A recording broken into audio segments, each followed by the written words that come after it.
Welcome to Season 5, Episode 8 of the Family Travel Australia podcast. We are Paul, Katie and Jasper from the Feel Good family. Join us as we explore this great country, Australia, its people, places and cultures.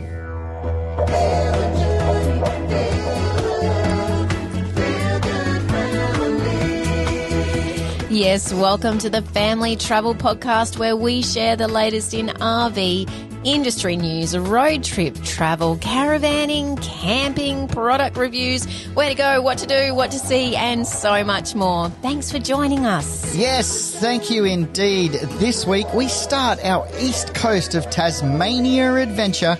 Our road trip takes us from Hobart to Freycinet National Park, including a free camp at a pub. Maria Island, how spectacular. The painted cliffs, fossil cliffs, wombats, oysters, wine tasting, dolphins. Not dolphins that wine taste, but wine tasting, full stop. Dolphins. The best beach camp in Tassie, the spectacular Freycinet National Park, and a cruise to Wineglass Bay. In the newsroom, we are talking about this crazy wild weather that is crossing Australia. Have you got a grab bag? Are you prepared? Oh my goodness. So much good stuff this week. This leg of the east coast of Tassie. It's a first for us. It is uncharted territory. What an incredible start to our Great Eastern Drive going up that spectacular coast. Just awesome. It is. I mean, arguably, probably the most popular touring route for people coming to Tassie. Everyone seems to head straight to the east coast. We saw a lot of those people. It was pretty busy. Yes, we did. Even outside of school holidays and coming to the end of what really is the peak season for Tassie with their beautiful summer season over here, it was certainly plenty busy enough. Yes, we'll get to that. First of all, we wanted to give a shout out to one of our all-time favourite camping products. It is produced by a company called Outback Tracks out of Queensland. And they Queenslander. Yes, Queenslander. And they have their ground dogs. If you've watched our show from day one, we have loved their awning anchor kits.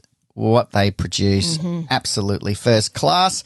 So a shout out to Paul Pont and his crew from Outback Tracks. If you want to check out any of our gear, do visit our website, thefeelgoodfamily.com/gear. You'll find it. Awesome. Just great. All right, let's get on the road. From Hobart to Freycinet National Park, we're going to be staying at Coles Bay as well. Now, this drive is actually quite an easy drive as far as Tasmanian standards, the road condition, the windiness. It's pretty easy going. It's a 193-kilometre journey, probably about 3 to 3.5 hours towing time. We're going to take our first stop, though, at a picturesque, beautiful little seaside village of Triabunna. It is 84 kilometres down the track. Yes, very easy start on this road trip adventure.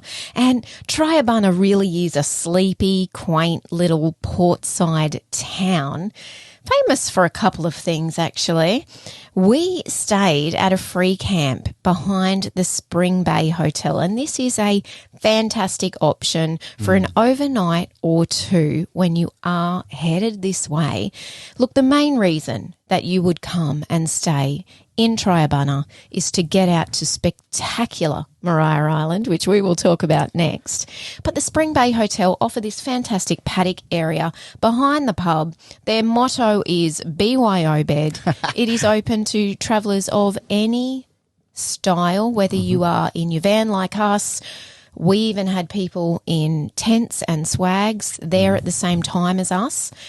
Very fortunately, straight across the road at the marina and the foreshore, there are public amenities, toilets, and newly installed showers and bathrooms, just a short walk up the road next to the laundromat. So, I mean, really everything you need if you're not fully self-contained. Now, it is a free camp. However, inside the pub, there are a number of donation boxes that support some of the community causes, the fire brigades and other great things that are happening in this community. So, you know, you are encouraged to show your support, and we certainly didn't have any issues dropping our lobster, as just recorded, our $20 note into the donation box for our few nights stay here in Triabunna. Look, it is incredibly quiet here.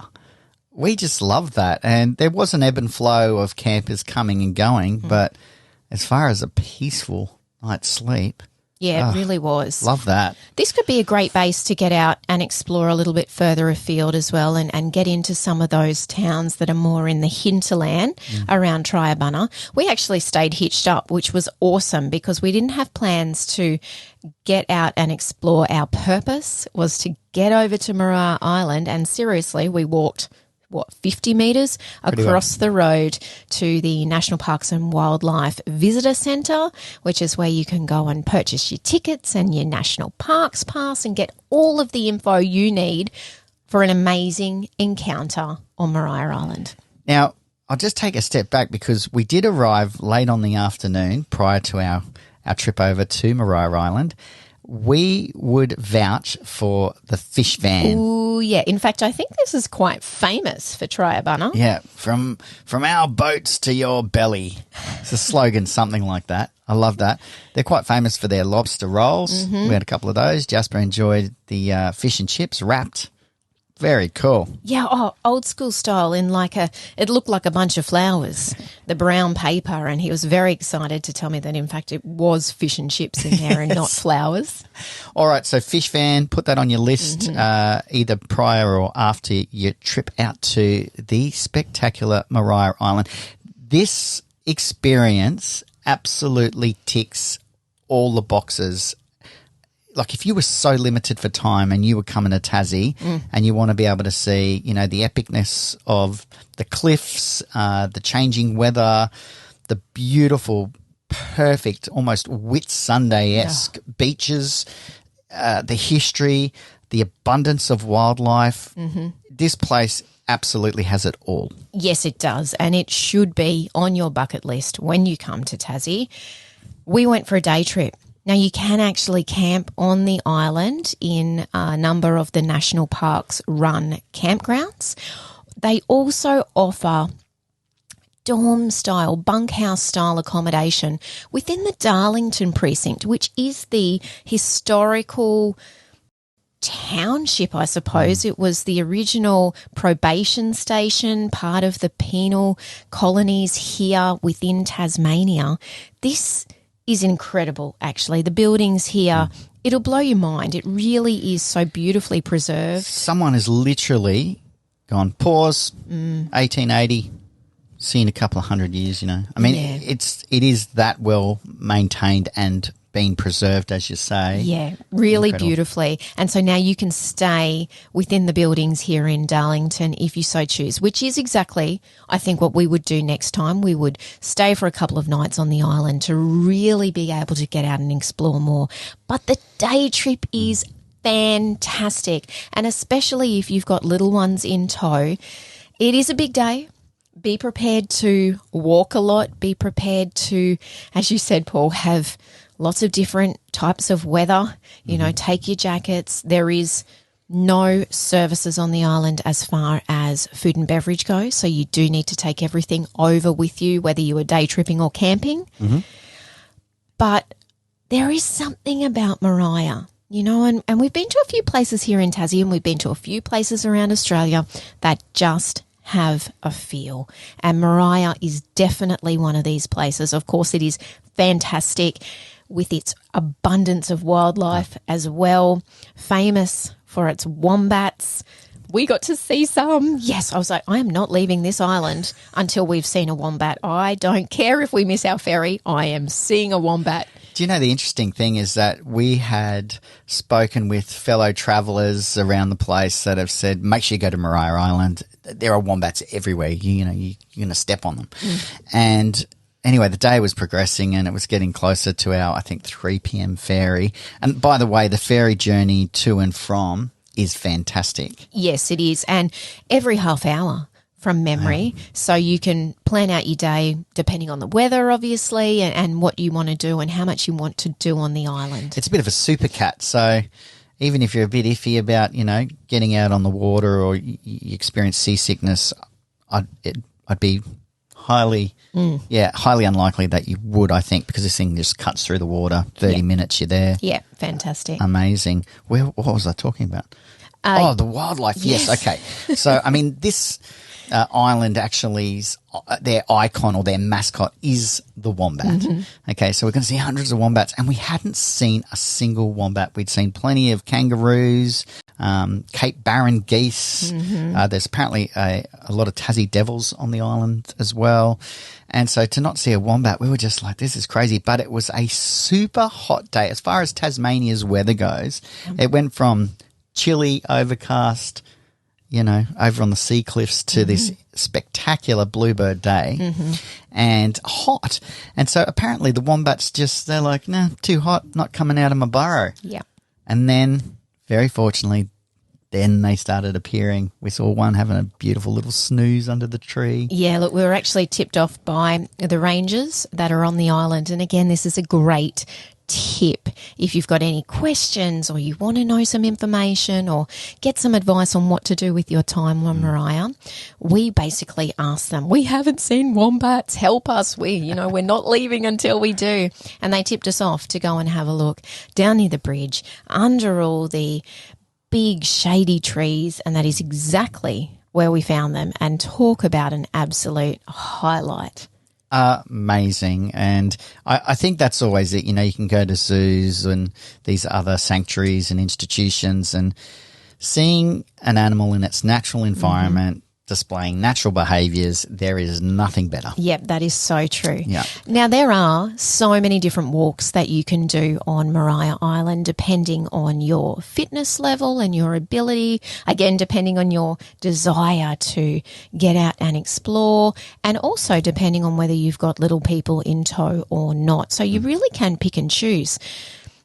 Some of the shorter walks are around the 4-kilometre mark. I mean, some of the longer walks are 40 plus kilometres that would entail you to take your tent and camp overnight. And be fit. Yes, and be fit, of course. We chose 2 of the more family-friendly walks. They were the Fossil Cliffs walk, which is what we did first, and then the Painted Cliffs walk. And look, as far as like what you said, Paul, getting that whole overview of the different environments on the island, the different weather on the island, a beautiful historical thread through both of those walks, spectacular beaches. These 2 walks would be our suggestion. Definitely. Yeah. Yeah. And look, if you don't want to walk, you can bring your own mountain bike. Or hire one. That's right, on the island. And we were actually outnumbered. There were more people mountain biking than there were walking. So, look, if you've got your own bike or you want to experience it that way, I think that would be fantastic. The next time we come over, I think we would go prepared to overnight or at least even 2 or 3 nights. I would love to get down to Haunted Bay. I mean, it's 40-kilometre trek. I think this would be incredible, especially as a family activity, pack your tents or stay in a dorm or, but check it out, Mariah Island. We've loved this experience. Oh, so beautiful. And again, if you haven't watched the footage from our Feel Good Family YouTube episode on this part of the East Coast, do yourself a favour and do it. Mariah Island will be up on top of your bucket list after you see this spectacular footage. One last tip here is as soon as you disembark at the jetty at Mariah Island, it's the same place as you actually embark, there is a fantastic visitor centre in a beautiful historic building. They have nailed this display. There is an entire very large map with the topography, and you can see the entire island and how it's laid out. And you realise very quickly that it is very large. And in fact, we would have seen 5% of the island, and we were there all day. So go prepared to be there all day, I think, if you're only going for a day trip. But Fantastic. Yeah. One last tip. Yes. Pick up the Parks and Wildlife walking notes on the different walks that you are planning to do. They are fantastic. Not only do they give you a map and a route marker for the trail, but they also give you location markers and information along the way, because there is so much history here, not only from the penal colony days, but past that to the days of the vineyard that was trying to be established on Maria Island. Wow.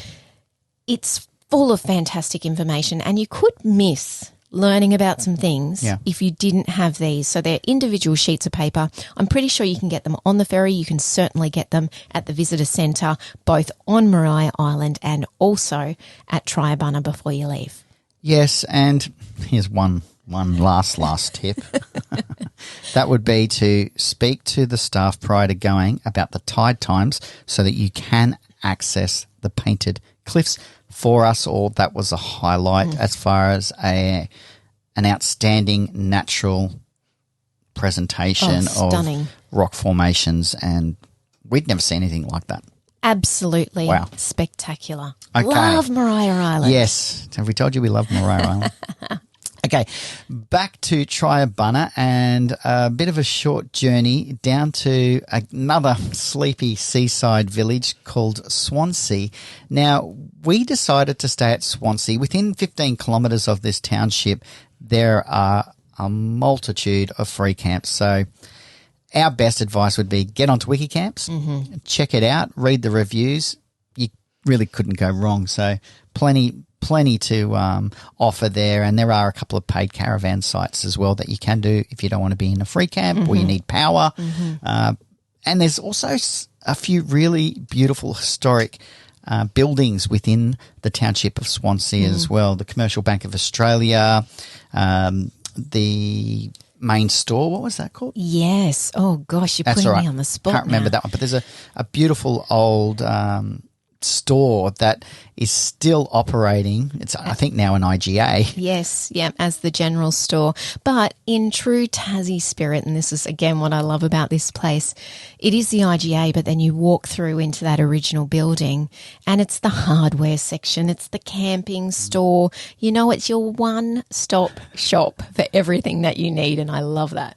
Yes, and then there's also a museum as well in the old church building, so worth a look in there. Absolutely. What I love about Swansea is its position right on the edge of the beautiful bay that looks out towards Freycinet National Park. Yeah. Those incredible, the Hazards Range, those mountains that are so distinct as Freycinet. And Swansea is just perched opposite the bay, overlooks that beautiful water. What a fantastic spot for a town to be settled. It's a pretty good backdrop. I mean, as far as photography, or if you're a painter, I mean, you know, you're spoilt for inspiration here. Most definitely. Yeah. Yes. Okay, why did we stay in Swansea? Because a short drive down the road is Mel Shell's Oyster Shack. My favourite foodie experience. I mean, there is no, you know, what did they say? There's nothing fancy about this place. Oh, yeah, no airs or graces. It's pretty quirky, but its location, looking back out over the oyster farms, you arrive to this kind of 1950s old caravan that is now presented as the Oyster Shack. There's a shucking room. You can see that in motion. We were met by Marcus. Yes, and I mean, just, you know, another passionate guy that just wanted to share this experience and make sure you had the best time. You can cook your own prawn skewers. Oh, wasn't that such an awesome experience? Really good. To sit at our outdoor table by the Swan River, looking out on this beautiful environment and be able to cook up our own prawn skewers, freshly caught, of course, sip on a glass of beautiful Tassie wine from the winery that is literally around the bend on the river called The Bend. It was a Riesling, if you want to check that out. So good. Just such a simple yet enjoyable experience, and one that we will talk about forever. Could have sat there all afternoon and hoped that they had Uber in the area. Yeah. Look, this is a family-run business, and this is where the locals on the East Coast come to get their oysters. So, when you've heard it from enough locals to say, look, here's a little tip, you better get down there and experience this. Yeah. Do yourself a favour and do it, because it is fantastic. There was also just a little cheese and crackers plate, which was perfect for Jasper while we had our skewers, and I enjoyed a half dozen of their Pacific oysters. Fantastic. Really, really fantastic experience. Okay, the actual area there is called Dolphin Sands. Thank you. And again, I put the drone up from there, and even though you are so close to Freycinet National Park, you have to skirt all the way around to get to it. But it is literally separated by maybe 100 metres of water. Yeah, it's a big, long sand cay, I suppose. That's what it is called, and it stretches all the way around from Swansea. That's right. You could almost literally reach out and touch Coles Bay, which is just on the other side over there. But you do have to drive all the way around and then back down to access the national park. When we say all the way, it's not that far. No, it really is about 40 kilometres or something. But looking at, again, these old shacks, I mean, people's holiday getaway, they really do just have a shack, but this backdrop of Freycinet and the bay, wow. Absolutely spectacular part of the world. Yeah. Okay, so we are going to now head down to my absolute favourite beach camp of all time, and it was known as Friendly Beaches. We did have a sneaky little stop into another Tasmanian institution. Oh, yes. Yes, we did. Devil's Corner Vineyard. This really is, again, just another incredible environment. What they have built here at the Vineyard, and their cellar door that literally looks out again onto those hazard ranges of Freycinet National Park. You would come here just to experience that view. Of course, their wine is very good too, and we've been enjoying trying that here and there as we travel around Tassie. The cellar door is first class as far as the feel, the architecture. They have a number of different restaurants on site that you can, pick up your tasting paddle, grab a bite to eat. We actually did the hosted tasting, which was only $5 more. So great value to actually be able to be guided through your tasting by one of the staff. And again, don't people make an experience, make or break it? Mm-hmm. Yeah, passionate staff that obviously get to sample a lot of the wine, because they are happy staff too. Yeah, look, it really is a stunning location and a great stop. There are so many wineries, and the East Coast is famous for its wine trail. You could literally hop from one winery to the next as you made your way up the East Coast. So definitely check them out. You can actually pick up an East Coast wine trail booklet that'll give you all the details on all of the different wineries, from tiny little family-run wineries to, bigger ones like Devil's Corner. Worth checking some of them out. And I will give another mention to our road trip itineraries. We have the quick e-guides, they're little 2-pager overviews. They are free to download. You can put them onto your iPad or your phone, or print them out if you wish. And then, of course, our comprehensive guides that are more up around the 22 pages of in-depth detail of what to do on each of our road trips while we've been in Tassie. Mm-hmm. Awesome job. Very talented wife next to me has put those together. So check those out if you want to support us a little bit further. We'd love you to purchase one of those. Thank you, Dal. And actually, we've had a question come in about the itineraries as to whether we will bundle them together so that you can purchase all of them rather than purchasing each one individually. Great idea. Yes, we will absolutely do that and make that available once we have completed our journey around Tassie and all of those itineraries are finalised. We will pop them all into one mega Tasmania ebook and make that available for purchase on our website as well. And anyone who does purchase one of those comprehensive guides will receive our free ebook, The Taste of Tasmania, How to Eat and Drink Your Way around this incredible island state. Yes, and it's not just an ebook, it's an ebook and audiobook. So for those of you listening to our podcast, thank you. We love you. If you do grab yourself one of those, you'll also get our audio version. But wait, there's more. All right, there is more. There is so much more to this episode. Friendly beaches. That's where I was at. My favourite beach camp of all time. Why? I think because we absolutely lucked out. We got the very last site available. It is part of the Freycinet National Park, so you do require to have that parks pass. But otherwise, as long as you're self-contained, it is free camping. There are drop toilets there. Look, we probably broke our normal rule of showing up to somewhere so late in the day. I mean, it was 5 p.m. Now, twilight isn't till about 8:30 still currently here, so plenty of daylight to be travelling in. So it wasn't about that, but it's more about limited spaces and so many travellers. We still cannot believe that we rolled in and got the last site. Yeah, look, I would think this would be one of the most popular free off-grid campsites you could find anywhere in Tasmania, with a constant ebb and flow of vehicles coming in to try and secure a spot. Even after we jagged the very last site that was capable of fitting our van, gosh, there would have been 20 more little camper vans that came in looking for a spot. So tip, do get in early. Around 10 a.m. would be a good tip from us as people are leaving and heading off on their next leg of their adventure.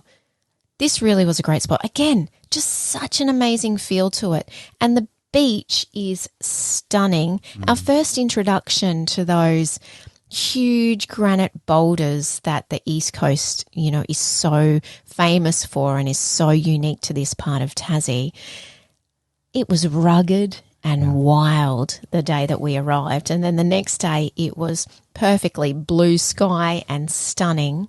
The only downside for us, which might be a big upside for a lot of you listening, is that there is no internet or phone reception. We have read online that there is a lookout where you can get signal now and then. I guess you stand on your left leg and hold your right, and the wind's blowing in the right direction. Correct. So for us, with the amount of content obviously that we're putting out and uploading, we do rely heavily on the internet, which is why our stay was shorter than we'd like. But if you're looking for somewhere to go and just escape and be totally off grid and unplugged, this would be our pick. I could have stayed there for 2 weeks. I just loved it. I love the beach. I mean, it is so naturally beautiful.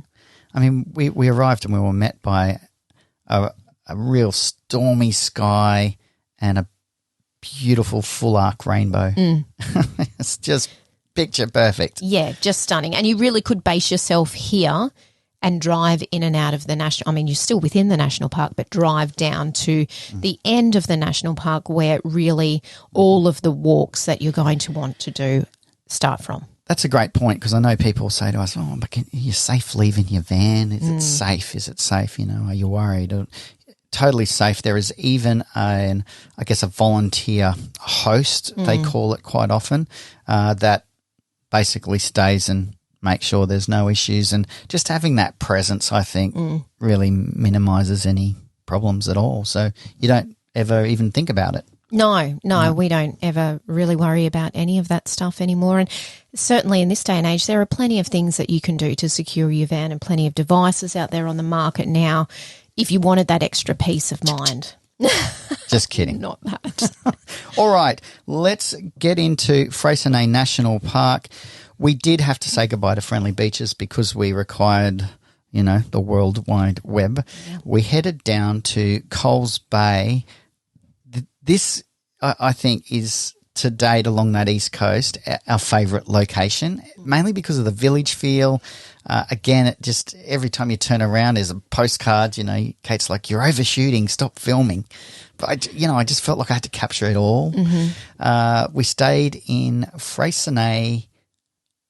Iluka on Freycinet. Iluka on Freycinet. That's it. Thank you. And fantastic. It's really not so much about the park, okay, but the location is perfect. Yeah, it is. And look, it's got everything that you need, and they're doing a great job in, the grass was green, it was lush. The powered sites are all fairly tiered, so it wouldn't really matter where you were within the van park. You'll get glimpses of that beautiful bay. The unpowered sites were up the back in a really natural Aussie bush setting. Yeah. There was great open air camp kitchens and barbecue facilities. Playground, of course. Jasper always sniffs the playground out before we've even driven into the caravan park. And as you said, Paul, the location, I mean, it's literally across the road from that stunning bay. Great Oyster Bay. Yes. Yeah. Which on a perler of a day, honestly, it is so spectacular. The drone footage, is amazing. Oh, the colour of the water, Yeah. the clarity of the water is incredible. There you can walk from the caravan park through the gate and you have a pub, you have a fish and chip shop, you have a little general store and a bakery, all right there on the waterfront. And then not even a 5-minute drive, not even a 2-minute drive. You could even walk around to the little village of Coles Bay, and again, you've got access to convenience store. The pizza Yes, shop. Geograph restaurant. Do yourself a favour, go and order a pizza. We went for dinner one night with some friends that we were catching up with. So good. And the village of Coles Bay looks up because it's almost at the base of the hazards. Yes. So you are just met with this incredible granite mountain range that you can't take your eyes off. It's almost got a pink hue about it, the hazard ranges. It does. It's pink granite. Yeah, right. Okay. Yep. Yeah. So with the sun shining, it is just, if you're a photographer, get yourself here right now and take about 1 million photos. Okay, there are a number of walks that you can do within the national park.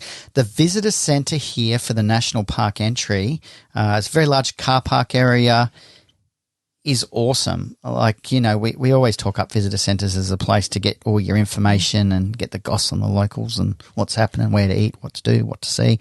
But as far as an interpretive centre, this is, one of the better ones that we've seen in our entire travels. They've just really nailed it, and very interactive, great spaces just to sit and read, very large interpretive boards, and about the culture and the history and the earth and the wind and fire and, just beautifully done, whoever's done that. And then coming into the gift store, just a great space to really go and ask the questions. There are a number of ranges on hand if you need anything, but you can pick up all the information you need on all of the different walks. Now, we're going to just give a quick overview of the 3 walks that we did. The first one is to the Lighthouse. Yes, Cape Towerville Lighthouse. Yes, good memory, and only 600 metres from the car park, fully accessible by wheelchair. Yes, yeah, absolutely. They do say it's good to have somebody to assist you if you are in a wheelchair or with a mobility device. But much of this walk is boardwalked right on the edge Of the cliff. It's, stunning. it really is. Look, the lighthouse, if you've been watching our show, I am a lighthouse fan. We seek out lighthouses and detour off to go and take photos and see lighthouses.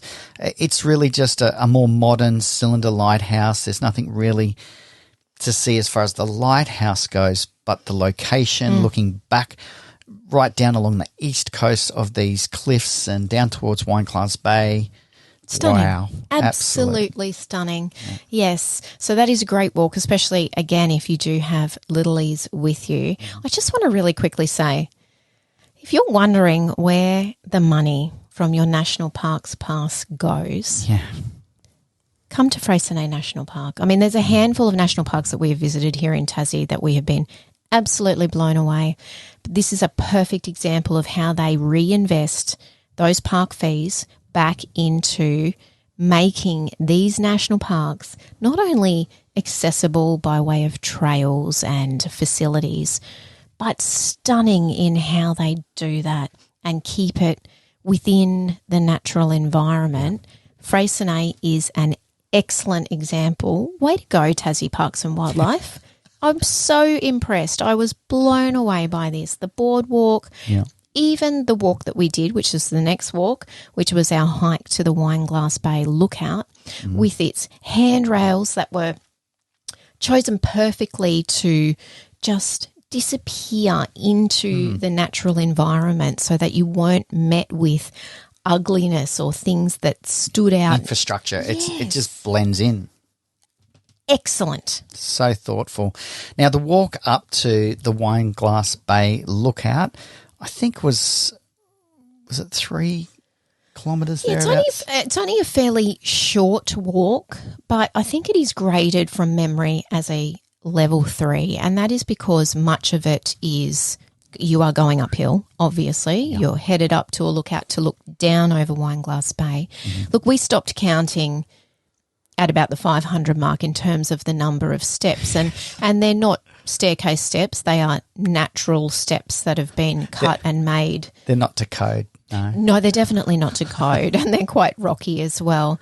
It is still a fairly easy walk in that sense. You're not doing any rock scrambling over the granite.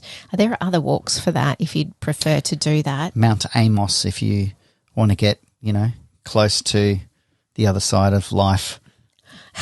Honestly, you could die doing that one. Well, look, it is granite. And we know from doing the Pyramid Walk at Girraween National Park in Stanthorpe that granite can become extremely slippery in rainy, wet conditions. So Mount Amos definitely comes with its warnings. They actually close it. Yeah. There's a picture on the sign that is at the start of this trailhead, and it's got this guy and he's literally looks like he's, hanging on for dear life, and it says, only experienced climbers, there should be experienced scramblers, Yeah. Look, people who are, thrill seekers. Well, in saying that, we just got a message from a family who said they did the Mount Amos hike with their almost 3-year-old in a backpack. So, look, it is doable, but obviously choose a walk to suit your level of fitness and ability. There are seats, again, natural wooden benches, all the way up to the Wineglass Bay lookout so that you can stop and rest as you need. And the good thing is that coming down is mostly downhill. Yeah, and a different route back. So you're seeing a really different part of the landscape. It's actually through an area called the Boulders, and, a lot more granite boulders that you're walking in between, and they are, they're enormous. Yeah. Of course, the payoff is that spectacular Wineglass Bay when you get to the lookout, being able to look down over that beautiful bay that sits on the Tasman seaside of the Freycinet Peninsula. Just gorgeous. You can do a continued walk actually down into the bay of Wineglass Bay, and that includes 1,000 more steps each way, obviously, because you've got to come back. We did not do that. Look, terribly, the reason why this place was called Wineglass Bay, really dark history here. The whaling that was taking place here, obviously a pretty huge industry, almost where they wiped out whales. The Wineglass Bay name comes because of the amount of blood from the whales that would fill the bay, that it was referred to almost as a glass of claret. Now, to see the contrast of what we're looking at today, this protected marine sanctuary, and it is so naturally stunning and perfect, clear turquoise water and, white sand. I mean, it's hard to imagine. It really is, yeah. And it is one of Tassie's most photographed landmarks. What was so fantastic was them being able to experience Wineglass Bay on the Wineglass Bay cruise that we did, and getting the perspective of sitting on the boat in the bay looking back towards the beach, which unless you did this cruise, you just wouldn't get that perspective of looking back. Yes, look, this was the highlight experience of our time so far along the East Coast. We were met by Rob Pennicott's son, Noah, and his crew, who then, their level of care to every passenger. You're leaving the very calm, flat waters of Great Oyster Bay and then heading out on a supercat, really, out toward Wineglass Bay and around through the passage to the open Tasman Sea. So you are met with some big swells. Look, the day was so perfect. The weather was stunning. The sea cliffs, watching waterfalls come down.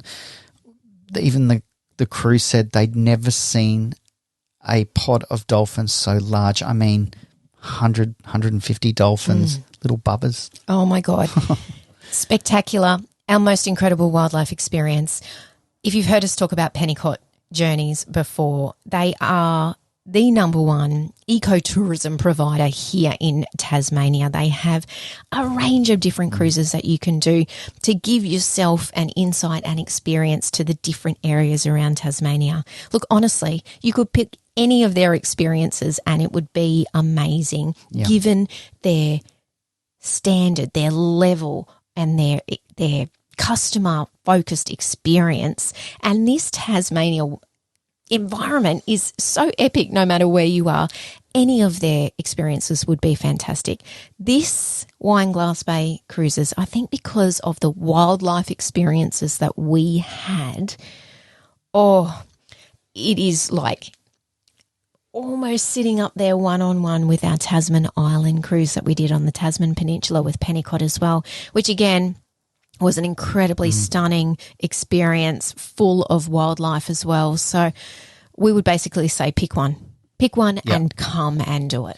Yeah, look, I think they have 6 different experiences on Tasmania, in Tasmania, and they have one over at Wilson's Promontory. Yes. Did I say that right? Yep, off the coast of Victoria. Yeah, so like you say, Katie, just choose one, and if you can choose 2. Yes, exactly. We're just kind of trying to work our way through the list. It might be a few more trips back to Tassie to do that.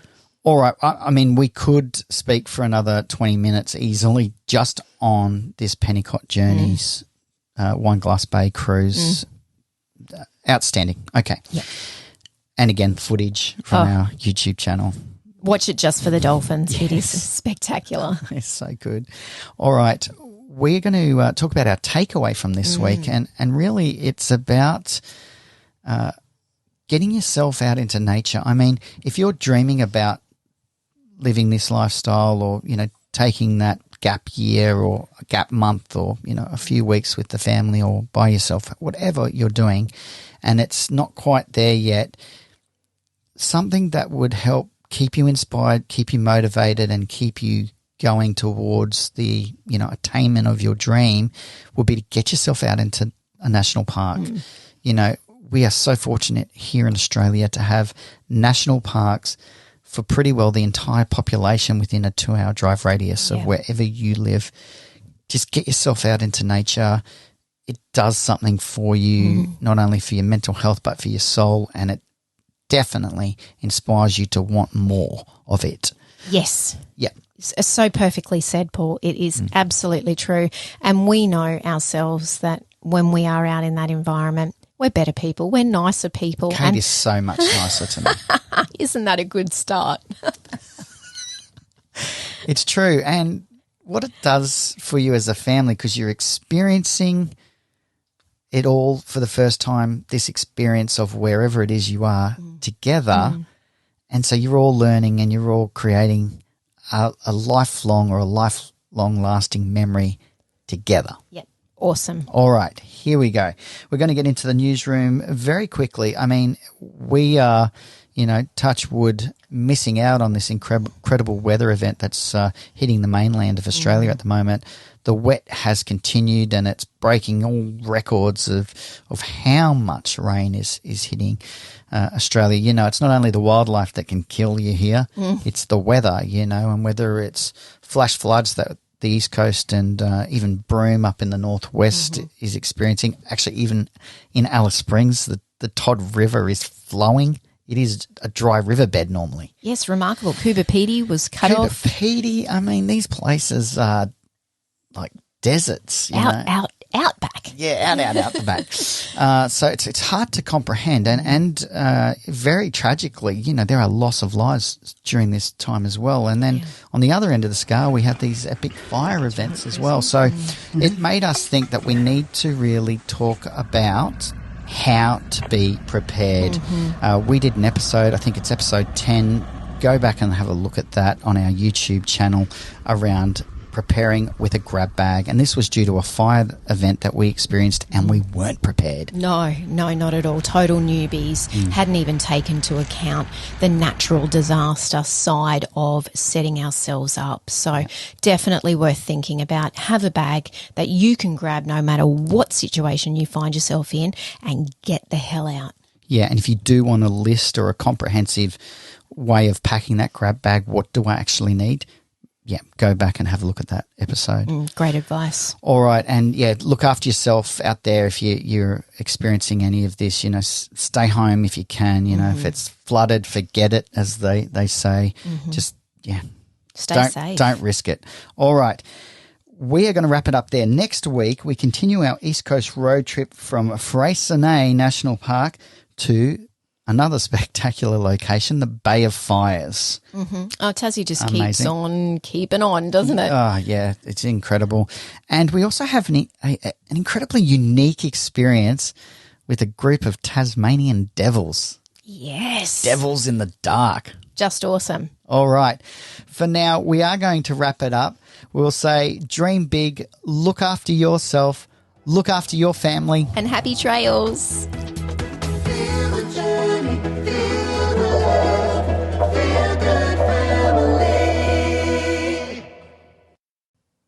Oh, my gosh. Such an amazing part of the East Coast, this southern East Coast journey. It's really setting us up for, what's going to come next week with the north. Tassie's just amazing. The thing with Tasmania, I think, is the more that you see in Tassie, the more it makes you want to see, and you realise there is so much more. So definitely one I think that we will continue to return to over the years to keep exploring. We met a guy yesterday. He said, I just came here for a week from the mainland.